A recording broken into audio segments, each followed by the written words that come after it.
Halo semuanya, saya Hendy Wijaya. Kembali kita akan belajar bersama-sama tentang cerita dari Alkitab yang kemarin kita peringati sebagai minggu ke-12 dari Minggu Lukas. Sehingga eh, ki- kita akan belajar bersama tentang seorang tokoh juga yang bernama Saint Anthony the Great. Dan Alkitab yang akan kita bahas adalah dari Lukas pasal 18 ayat 22 yang berbunyi demikian. Mendengar itu, Yesus berkata kepadanya, masih tinggal satu hal lagi yang harus kau lakukan, jualah segala yang kau miliki dan bagi-bagikanlah itu kepada orang-orang miskin. Maka engkau akan beroleh harta di surga. Kemudian datanglah kemari dan ikut aku. Nah, saudara, ini ada satu ikon di mana ada seorang pemuda yang kaya datang bertanya kepada Yesus, ya, bahwa dia sudah mengerjakan apa yang semua dia kerjakan. Tetapi ada satu hal yang tertinggal untuk menyempurnakan spiritualitasnya, yaitu menjual segala harta miliknya dan membagikannya kepada orang-orang miskin. Maka Yesus berkata, engkau akan beroleh harta di surga. Dan datanglah ikut aku, kata Kristus kepada orang kaya itu. Nah, tapi orang kaya itu akhirnya meninggalkan Yesus. Dia tidak menjual hartanya, dia tidak bersedekah, dan dia tidak datang dan ikut Kristus. Sehingga memang orang kaya di sini akan sulit masuk ke dalam kerajaan surga. Di sini yang dimaksud orang kaya yang melihat ke dalam dirinya sendiri dengan banyak cara dan kekuatan untuk kemakmurannya sendiri. Tetapi segera setelah seseorang yang memiliki banyak harta memutuskan semua kemelekatan padanya, memadamkan di dalam dirinya semua ketergantungan padanya, dan berhenti melihat itu sebagai penopang yang substansial, maka di dalam hatinya dia sama dengan orang yang tidak memiliki apa-apa. Karena dengan demikian adalah jalan terbuka menuju kerajaan Allah. Sehingga kekayaan di sini bukan menjadi penghalang, tetapi adalah satu pertolongan bagi dia. Karena kekayaan yang dimiliki itu bisa menjadi sebuah sarana untuk perbuatan amal atau sedekah. Sehingga kalau kita tidak memiliki apa-apa atau kita tidak punya uang, harta, bagaimana kita bisa berbuat amal? Tetapi jika kita memiliki sesuatu, itu harus dikosongkan. Sehingga seolah-olah kita tidak memiliki apa-apa. Itulah yang dikatakan oleh Yesus, bahwa jualah segala milikmu dan berikanlah sedekah. Buatlah bagimu pundi-pundi yang tidak dapat menjadi tua, sesuatu harta di surga yang tidak akan habis, yang tidak dapat didekati pencuri dan yang tidak dirusakkan oleh ngengat. Dalam Lukas 12 ayat 33. Hal ini juga paralel dengan Matius 6 ayat 19 dan 20. Nah, mengosongkan harta, mengosongkan kekayaan dari hati, kemudian diberikan kepada orang-orang yang kesusahan, kekurangan, itulah artinya sedekah. Sehingga kekayaan itu bisa menjadi sarana atau pertolongan bagi kita untuk berbuat amal atau sedekah. Sedekah yang kita berikan dengan harta dan hati kita menjadi sebuah pundi di surga yang bersifat atau bernilai kekal. Sebab hati kita tidak melekat pada harta, tetapi kepada Allah, yaitu ketaatan pada perintahnya.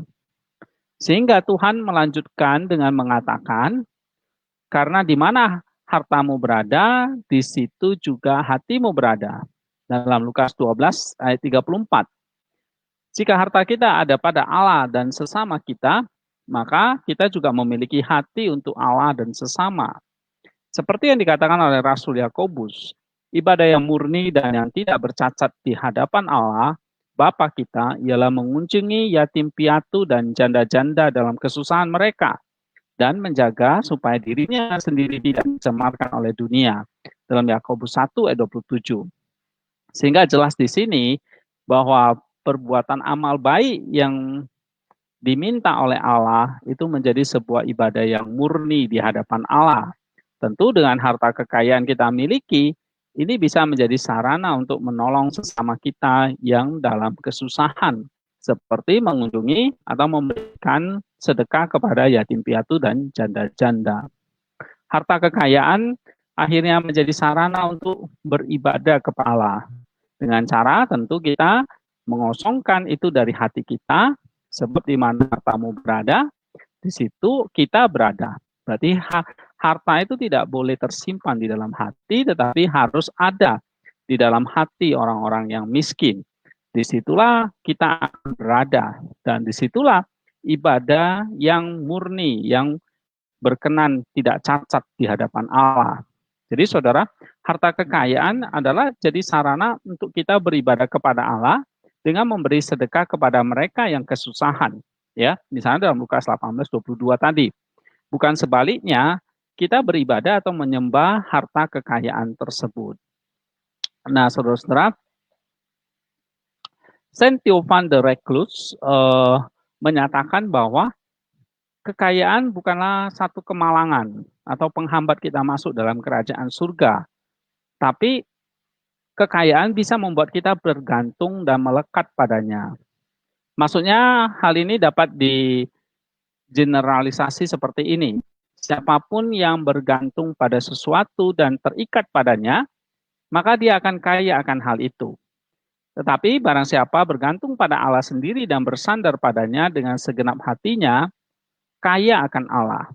Sebaliknya jika dia bergantung dan mengandalkan sesuatu yang lain dan mengalihkan hatinya ke arah itu, bukan kepada Allah, maka orang itu kaya akan hal yang lain, tetapi bukan kepada Allah. Nah, dari sini kita bisa menyimpulkan bahwa seseorang yang tidak kaya akan Allah tidak memiliki akses atau pintu masuk ke dalam kerajaan Allah. Nah, ini yang dikatakan oleh Saint Theophan. Di sini yang dimaksud adalah hal-hal seperti harta kekayaan, relasi, pikiran dan pengetahuan, kepandaian, ataupun derajat sosial, pekerjaan kita, jabatan kita, dan sebagainya, bukanlah menjadi tujuan dan ketergantungan kemelekatan hidup kita pada hal-hal tersebut. Tetapi jadikanlah itu menjadi sarana atau pertolongan bagi kita untuk membuka pintu kerajaan Allah. Kita bisa lihat dalam Lukas 16 ayat yang ke-9, ada satu perumpamaan Tuhan Yesus menceritakan tentang bendahara yang tidak jujur, mamon yang tidak jujur, harta kekayaan yang tidak jujur, di mana bisa membuat kita jatuh ke dalamnya, tetapi itu bisa menjadi pertolongan bagi dia untuk mendapatkan pertolongan ke depannya. Dan ini sama seperti harta kekayaan bukan hanya menjadi kemalangan, tidak menjadi kemalang, tetapi menjadi pertolongan bagi kita untuk membuka pintu kerajaan Allah. Namun, nanti saya akan jelaskan bahwa kita nggak bisa cukup hanya sampai memberi pertolongan kepada orang lain atau sedekah, tetapi bagaimana kita juga harus punya komitmen untuk datang dan ikut Kristus. Nah, saudara-saudara, ini semua hanya bisa terjadi jika kita hidup bergantung kepada Allah saja dan tidak melekat pada hal-hal yang duniawi seperti harta tadi. Nah, ini yang diajarkan oleh Bapak Gereja bernama Maximus the Confessor atau Maximus sang pengaku iman mengajarkan kepada kita bahwa kita tidak bisa mengasihi Allah dan sesama dengan segenap hati dan hidup kita jika kita masih melekat pada hal-hal duniawi. Sebab kata Tuhan, tidak seorang pun dapat mengabdi kepada dua tuan, karena jika demikian, ia akan membenci yang seorang dan mengasihi yang lain. Atau ia akan setia kepada yang seorang dan tidak mengindahkan yang lain. Kamu tidak dapat mengabdi kepada Allah dan kepada Mamon. Jadi tegas sekali Tuhan sendiri mengatakan dalam Matius 6:24, Lukas 16:13, ya kita tidak bisa mengabdi kepada Allah dan Mamon. Sepanjang diri kita melekat pada hal-hal lain di luar Allah, seperti Mamon, maka kita akan menjadi budaknya dan melanggar perintah Allah, kata Maximus. Kita menggunakan hal yang diciptakan Allah bagi kita, misalnya kekayaan, itu adalah dipakai untuk mengasihi Dia. yaitu menaati segala perintahnya. Yohanes 14 ayat 15, Yohanes 15 ayat 12 mengatakan bahwa mengasihi Allah, mengasihi Kristus berarti menaati perintahnya, dan termasuk segala yang diciptakan, kekayaan itu dipakai untuk mengasihi Dia atau dipakai untuk menaati perintahnya, misalnya memberi sedekah tadi. Nah, ini kita bisa baca dalam bukunya berjudul The Ascetic Life, poin ke-6 dan ke-7. Rasul Yakobus juga memperingatkan kita, hai kamu orang-orang yang tidak setia, tidakkah kamu tahu bahwa persahabatan dengan dunia adalah permusuhan dengan Allah? Jadi, barang siapa hendak menjadi sahabat dunia ini, ia menjadikan dirinya musuh Allah. Yakobus 4 ayat yang keempat. Dan juga Rasul Yohanes, janganlah kamu mengasihi dunia dan apa yang ada di dalamnya. Jikalau orang mengasihi dunia, maka kasih akan Bapa tidak akan ada di dalam orang itu. 1 Yohanes 2 ayat 15. Sehingga benar yang diajarkan oleh Alkitab maupun Bapak Gereja seperti Maximus, bahwa kita tidak bisa mengasihi Allah, apalagi sesama, ya, jika kita masih melekat atau jika kita masih bergantung, terbelenggu oleh hal-hal dunia seperti harta kita. Sehingga harta itu akan terus menumpuk di dalam hati kita dan kita tidak akan pernah bisa mengosongkannya karena kita sudah melekat dan akibatnya kita tidak bisa memberikan harta itu kepada orang lain.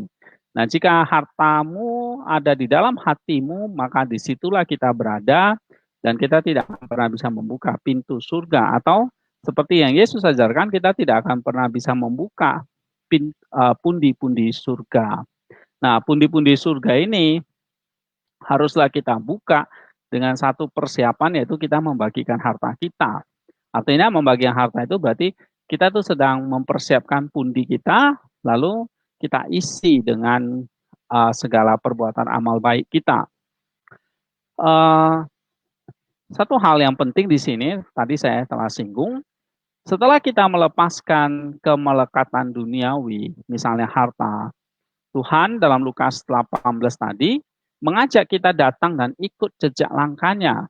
Ya, kita bisa baca dalam Matius 19:21 juga, Markus 10 ayat 21. Sebab kita sudah melepaskan beban yang merintangi kita, yang mengasihi Dia, yaitu harta dunia itu. Ya, harta bisa jadi penolong, tapi sisi lain bisa begitu dosa yang merintangi kita untuk mengasihi Dia. Nah, Bapak Gereja bernama Jerome mengatakan banyak yang meninggalkan hartanya, tapi sayang tidak datang untuk ikut Kristus. Meninggalkan harta menurut Jerome barulah tahap menyiapkan pundi surga. Dan pundi itu haruslah kita isi dengan hidup mengikuti Kristus. Jadi meninggalkan harta baginya menurut Jerome ini hanya tahap kita menyiapkan pundi surga. Tapi pundi itu haruslah kita isi dengan hidup mengikuti Kristus. Sehingga harta yang kita bagikan itu persiapan kita untuk bisa mengisi pundi itu, yaitu dengan hidup mengasihi Tuhan lewat mengasihi sesama kita. Ikut Kristus berarti menjadi the imitator of Christ and walk in his steps. Itu artinya apa? Kita menjadi imitator, kita menjadi teladan dari Kristus. Dan itu artinya kita mengikuti jejak langkahnya. Jika Kristus mengasihi dunia ini dengan segala apa yang dia miliki, dia datang berinkarnasi, mengosongkan segala kedudukan yang dia miliki sampai ke titik nadir dan dia mati buat kita. Maka kalau kita menjadi the imitator of Christ itu adalah dalam 1 Yohanes pasal 3 juga dikatakan bagaimana kita juga bisa mengosongkan hati kita termasuk harta kita. 1 Yohanes 3 ayat 16 dan 17, mengosongkan harta kita yang paling langka, yang paling awal. Tetapi itu nggak cukup, kita harus masuk ke tahap langkah-langkah berikutnya, yaitu mengikuti Kristus, mengikuti jejaknya, yang memang pada puncaknya adalah kita mengorbankan nyawa kita untuk Kristus itu sendiri. Tapi dimulai dari harta kita, sampai pada puncaknya adalah nyawa atau segenap jiwa hidup kita. Dan ini ada satu contoh menarik. tentang kontras ya dari contoh orang kaya tadi, pemuda yang kaya tadi, berbeda sekali dengan apa yang dialami oleh Anthony the Great. Ya, ini adalah seorang saint, orang kudus yang diperingati oleh gereja setiap tanggal 17 Januari. Dan ada di dalam sejarah ya sebagai bukti karya kudus di dalam gereja bahwa ada orang-orang seperti Anthony ini yang benar-benar bisa mempraktikkan apa yang Yesus ajarkan. Ya, dikatakan di dalam Lukas 18 ayat 22 dikatakan, juara seluruh hartamu dan bagilah kepada orang-orang miskin, lalu kamu datang dan ikutlah aku. Ini bukan perkataan yang tidak mungkin kita tidak bisa kita kerjakan. Faktanya dalam sejarah ada seorang yang bernama Anthony yang mengerjakannya dan dia benar-benar melakukan ya secara literal apa yang diperintahkan oleh Yesus. Nah, ini kisah hidupnya.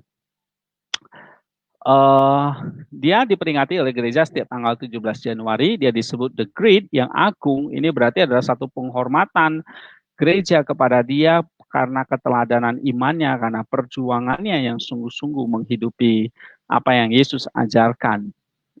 Setelah dia membagikan seluruh hartanya kepada orang miskin, dia pergi ke padang gurun menjalani satu pertapaan yang ketat. Antonius Agung dikenal sebagai the father of monasticism atau bapak monastik.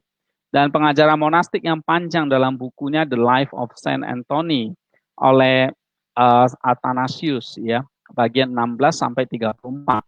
Nah, ini bisa juga disebut sebagai aturan monastik atau aturan biara yang pertama.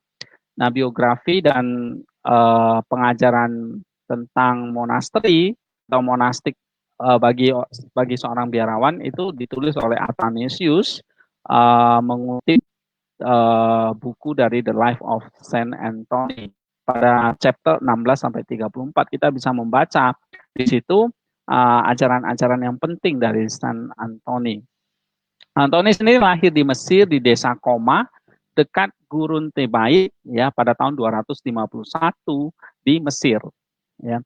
Orang tuanya adalah orang Kristen yang saleh dari garis keturunan yang terkenal. Antonius adalah anak yang serius dan penuh hormat serta taat kepada orang tuanya.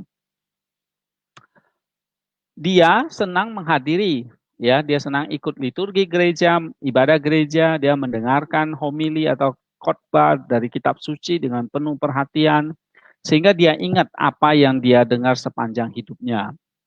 Nah, ketika Antonius berusia sekitar 20 tahun, 18 atau 20 tahun, dia kehilangan orang tuanya. Ya, orang tuanya meninggal dan akhirnya dia punya tanggung jawab untuk merawat adik perempuannya yang masih kecil waktu itu. Dia rutin mengikuti ibadah ke gereja. Sekitar 6 bulan kemudian setelah kematian orang tuanya, Antonius muda ini merenungkan tentang bagaimana orang-orang percaya di dalam Kisah Para Rasul pasal 4 ayat 35 itu menjual semua harta benda mereka dan memberikan hasilnya kepada para rasul supaya dibagikan kepada orang-orang yang membutuhkan. Nah, Kisah Rasul 4:35 ini begitu mendalami hati Antonius ini. Kemudian suatu saat dia mengikuti ibadah gereja dan mendengarkan perikop Injil di mana Kristus berbicara kepada seorang pemuda kaya yang tadi yang saya ambil dalam Lukas 18 atau Matius 19 ini. Jika kamu ingin sempurna, pergi jual apa yang kamu miliki dan berikanlah kepada yang miskin, dan kamu akan memiliki harta di surga. Lalu kamu datang dan ikutlah aku. Nah, ayat ini, Matius 19:21 ini, begitu berkesan di dalam diri Antonius. Kata-kata itu seolah ditujukan padanya. Oleh sebab itu, dia menjual harta benda yang dia terima setelah kematian orang tuanya, ya, sebagian memang dia bagikan kepada adik perempuannya, lalu harta yang menjadi bagian Antonius itu benar-benar dijual semuanya, dia bagikan kepada semua orang miskin, dan akhirnya adik perempuannya itu dititipkan di sebuah biara dan kemudian dirawat oleh para biarawati di sana. Lah kemudian Antonius memutuskan untuk meninggalkan rumah orang tuanya, lalu dia memulai satu kehidupan pertapaan di sebuah gubuk, ya, tidak jauh dari desanya. Lalu dia juga bekerja lewat tangannya, dia mencari nafkah, tapi dia juga selalu memberi sedekah untuk orang miskin. Nah, kadang-kadang Antoni ini juga mengunjungi pertapa yang lain yang tinggal di daerah sekitar itu. Lalu dari mereka Antoni belajar mencari arahan dan bimbingan. Lalu dia berpaling kepada seorang petapa untuk mendapatkan bimbingan dalam kehidupan spiritualnya. Dalam periode hidupnya ini, Antonius menanggung godaan yang mengerikan dari iblis. Iblis ini adalah musuh manusia yang selalu menyusahkan, termasuk menyusahkan petapa muda ini, yaitu Antoni, dengan satu pemikiran tentang kehidupan masa lampaunya, keraguan tentang jalan yang dipilihnya. Jadi ini biasanya ada pikiran-pikiran akidia yang meragukan kepedulian terhadap saudara perempuannya, dan dia menggoda Antonius dengan pikiran yang tidak senonoh dan perasaan duniawi. Tetapi orang suci ini memadamkan api itu dengan merenungkan Kristus dan memikirkan hukuman kekal sehingga dia berhasil mengalahkan si iblis.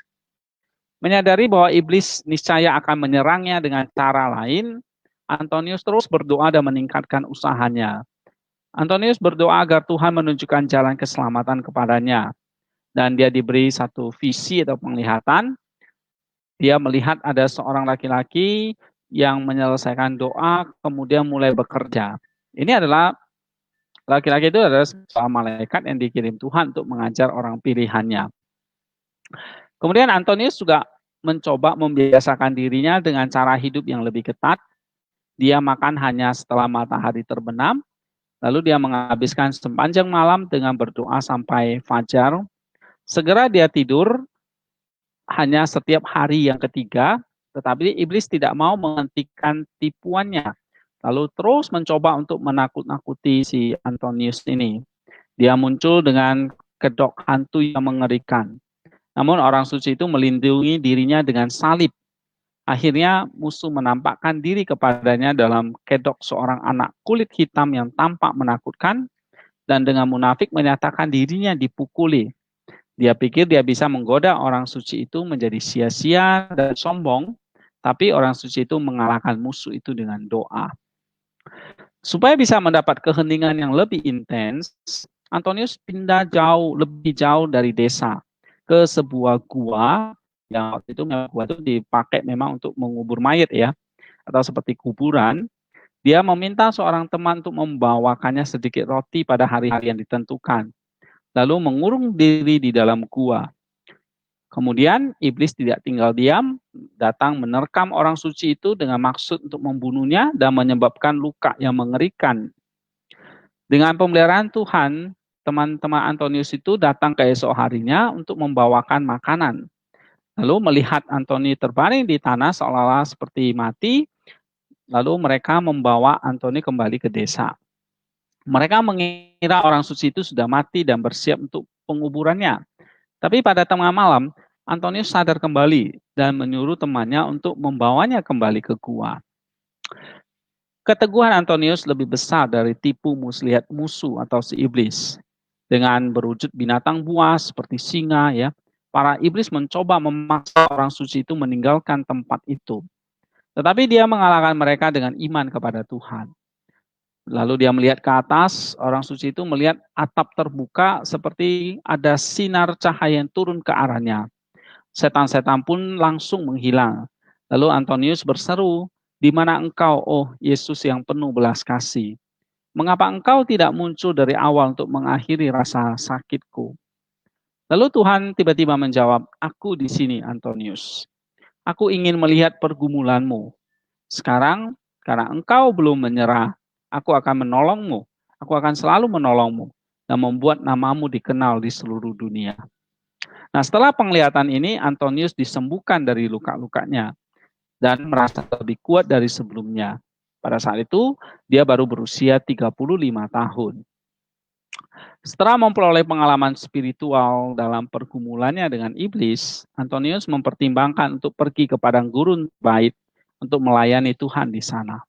Dia meminta kepada seorang tetua atau sesepuh, ya, kepada siapa dia meminta bimbingan pada awal perjalanan monastiknya, untuk pergi ke padang gurun bersamanya. Tapi sang tetua sementara memberkatinya memutuskan untuk tidak menemaninya karena faktor usianya. Lalu Antonius pergi ke padang gurun Thebaid sendirian. Iblis mencoba terus untuk menghalangi dia dengan menempatkan sebuah piringan perak emas di jalannya, menggoda dia dengan emas, tetapi orang suci itu mengabaikannya dan melewatinya saja. Dia menemukan benteng yang ditinggalkan di sisi lain sungai dan dia mulai menetap di sana. Menutup pintu masuk dengan batu. Temannya yang setia membawa dia roti 2 kali setahun dan ada air di dalam benteng itu. Antonius menghabiskan 20 tahun dalam keheningan dan pertapaan total dan perjuangan terus-menerus melawan iblis. Dan dia akhirnya mencapai ketenangan yang sempurna. Teman-teman orang suci itu mengeluarkan batu dari pintu masuk dan mereka menemui Antonius dan memintanya untuk membimbing mereka. Tidak lama kemudian sel doa Antonius dikeliling oleh beberapa biarawan. Dan orang suci itu bertindak sebagai bapa dan pemandu atau pembimbing bagi teman-teman di sekitarnya. Memberikan instruksi spiritual kepada semua yang datang ke gurun untuk mencari keselamatan. Dia meningkatkan semangat mereka yang sudah menjadi biarawan dan menginspirasi orang lain akan kecintaan pada kehidupan asketis. Dia mengajari para biarawan supaya berusaha menyenangkan Tuhan dan tidak menjadi tawar hati dalam pekerjaan mereka. Dia juga mendesak mereka untuk tidak takut pada serangan iblis, tetapi mengusirnya dengan kekuatan salib Tuhan pencipta kehidupan. Pada tahun 311 terjadi penganiayaan yang sangat kejam terhadap orang-orang Kristen. Dan pada waktu itu pada masa pemerintahan Kaisar Maximianus. Nah, karena ingin menderita bersama para martir suci, Antonius meninggalkan padang gurun Thebaid dan dia pergi ke Alexandria. Dia segera terbuka melayani mereka yang dipenjara, dia hadir di persidangan dan menemani para martir ke tempat eksekusi. Pada akhir penganiayaan, orang suci itu kembali ke gurun dan dia melanjutkan pertapaannya. Tuhan menganugerahi orang suci itu karunia untuk melakukan mukjizat, melakukan banyak mukjizat, mengusir setan, dan menyembuhkan orang sakit dengan kekuatan doanya. Kerumunan besar orang yang datang kepadanya mengganggu keheningannya. Dan dia pergi lebih jauh lagi ke padang gurun pasir di mana dia menetap di atas sebuah dataran tinggi. Tetapi para anggota biara mencarinya dan memintanya untuk mengunjungi komunitas mereka. Nah, ini ikon dari Saint Anthony the Great.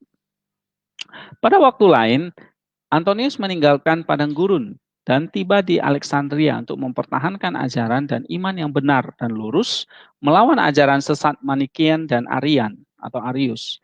Mengetahui bahwa nama Antonius dihormati oleh semua gereja, kaum Arian mengatakan bahwa dia juga menganut ajaran sesat mereka. Tetapi Antonius secara terbuka mencela mereka di depan semua orang dan di hadapan uskup. Selama kunjungan singkatnya di Alexandria, dia mempertobatkan banyak orang pagan kepada Kristus. Orang-orang dari semua lapisan masyarakat mencintai orang suci ini dan meminta nasihatnya. Ada seorang filsuf pagan pernah mendatangi Aba Antonius dengan maksud untuk mengejeknya karena kurangnya pendidikan formalnya.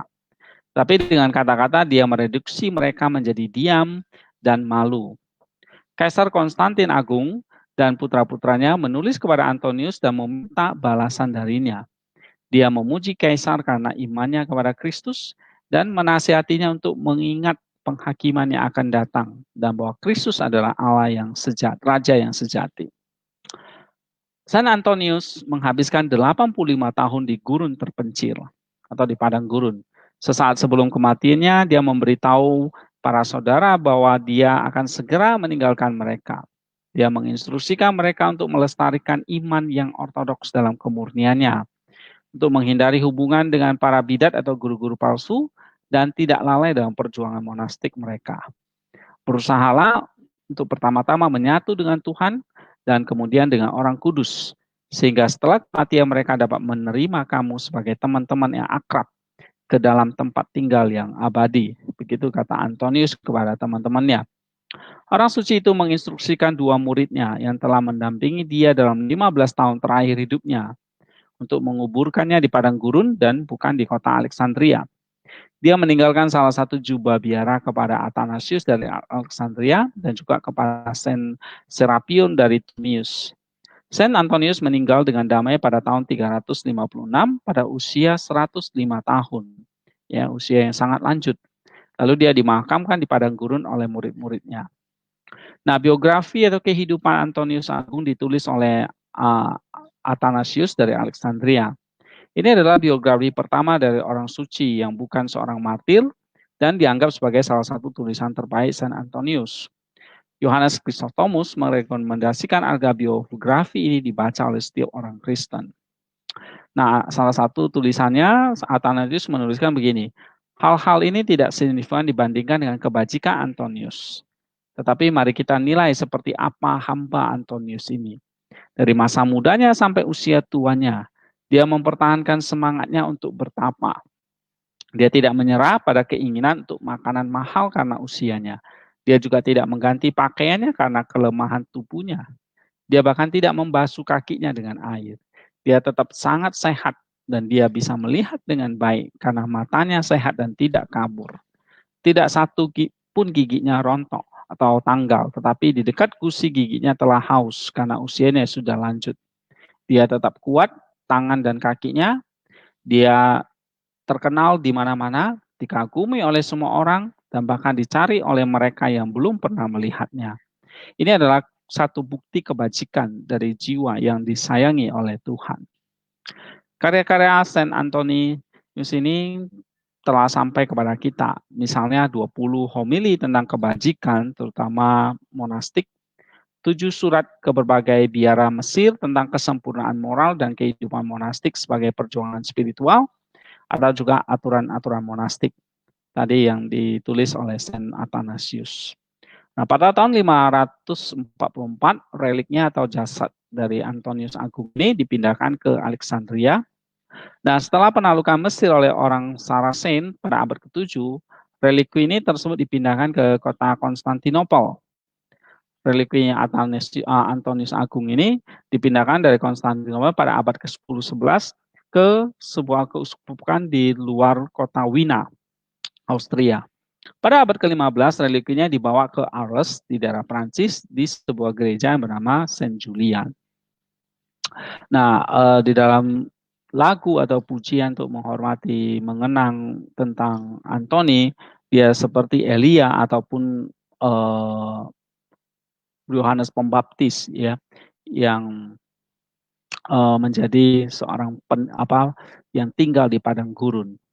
Dan melalui kekuatan doanya, asketisnya, dan keteguhan hatinya melawan segala godaan jahat, dan akhirnya dia mencapai satu kesucian hati, dia diberi karunia oleh Roh Kudus untuk akhirnya bisa membimbing banyak orang kepada Kristus, ya.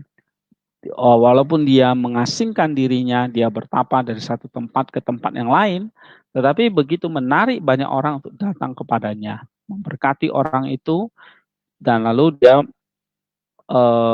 mendirikan biara di sana.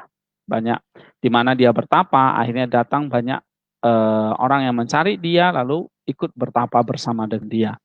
Ketika itu sudah mulai penuh dan mulai tidak tenang, akhirnya dia juga berpindah ke satu tempat yang lain, dia memulai lagi sel doanya, dan di situ berkumpul lagi para biarawan, akhirnya menjadi sebuah biara juga. Dan demikian seterusnya.